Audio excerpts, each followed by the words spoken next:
5 brilliantly curated exhibitions, a lecture series of some of our finest minds and an outreach program for children.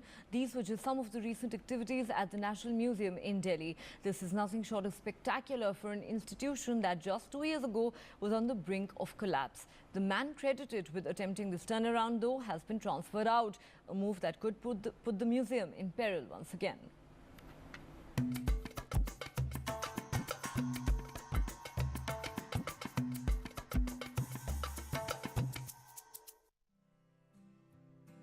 The Body in Indian Art, curated by art historian Naman Ahuja in 2013, became one of India's most ambitious and acclaimed art exhibitions.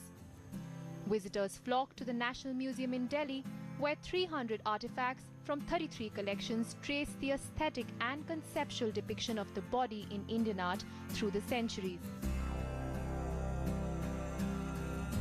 Earlier this year, the National Museum was host to an exhibition that looked at the many arts of the Deccan. Curated by art historian and miniature expert Kavita Singh for 3 months, talks and films the enhanced value of the exhibition, which focused on a lesser examined region in our history. This was new energy for an institution everyone seemed to have given up on. This has been the story of almost every one of our official cultural institutions in the last 2-3 years, where we find they're all floundering. Most of them are floundering without a proper head, without proper direction, without proper vision. The National Museum went through this phase for a good decade when it did not have people at the helm, when it struggled to find the right kind of people, when several galleries in the museum were shut down because they could not find curators. There were accusations of things being lost, inventories not being kept. And after great difficulty and search, a lot of, both national and international search, a certain officer from within the cultural bureaucracy was found who could head the institution. And in the 2 years that he has been there, he has managed to turn the museum around. He has managed to bring much more footfalls into the museum. Many of the galleries that have been shut for a long time have been reopened after a long time.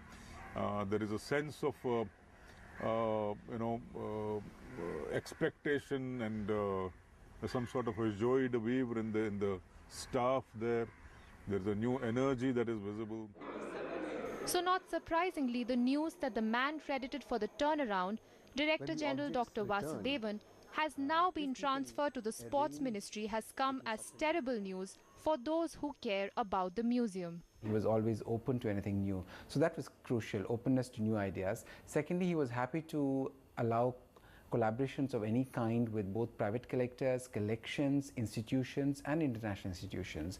So when you have an institution which is dynamic, which has a fresh calendar of events and there are exciting different activities happening, then you're bound to come to this museum again and again. So that was one thing he did. Several prominent members from the world of culture across ideologies are hoping the government keeps Dr. Vasudevan on as the DG till at least his term ends, simply for the sake of a museum that has the potential to do full justice to a unique land and its civilization. With Manu Nair, Sukumar and Radhika Bodia, Martina Roy for NDTV.